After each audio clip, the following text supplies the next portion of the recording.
অনেক দিন পর আমরা স্কুটি নিয়ে শিলিগুড়ি থেকে ধূপগুড়ি যাচ্ছি। আমাদের বিয়ের পরে পরে কিন্তু আমরা যখনই যেতাম স্কুটি নিয়েই যেতাম, কিন্তু বাড়ির সবাই খুব টেনশন করতো, আমাদের বকা দিত। তাই তারপর থেকে আমরা স্কুটি নিয়ে যাই না, বাসে করেই যাই। শিলিগুড়ি থেকে ধূপগুড়ি কিন্তু প্রায় 80 কিলোমিটারের মতো, খুব কমও নয়। আর আমরা কিন্তু বাড়ি যাচ্ছিলাম রোববার, মানে সরস্বতী পুজোর দিন।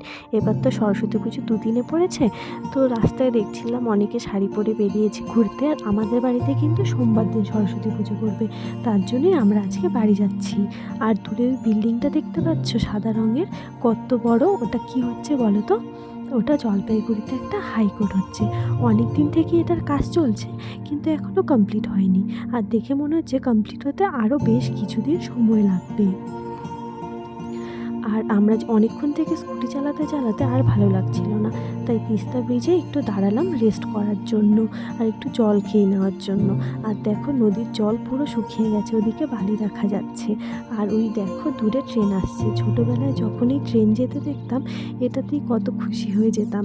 আর দেখতে পাচ্ছ পুরো ঘোলা ঘোলা দেখা যাচ্ছে, কেন বলো তো? কারণ পুরো কুয়াশা, প্রচণ্ড ঠান্ডা ছিল। আর আমরা যেহেতু সকালে খাওয়া দাওয়া করে বেরিয়েছি, তাই খিদেও পেয়ে গেছিলো। তাই ঝাঁঝাঙ্গির সেই বিখ্যাত তড়কা রুটির দোকানে আমরা চলে এসেছি খেতে। তাই প্রথমেই নিয়ে নিয়েছি 2 কাপ চা, যেহেতু ঠান্ডা ছিল। তারপর তড়কা রুটি খেয়ে আমরা বাড়ি চলে এসেছি। তো চলো এবার খাই, আর তোমাদের সাথে কিন্তু আমার আবার দেখা হবে সরস্বতী পুজোর ভিডিওতে। তো আমার ভিডিও দেখতে ভালো লাগলে চ্যানেলটি সাবস্ক্রাইব করে পাশে থেকো, আর ভিডিওটা কিন্তু একটা লাইক করে দিও।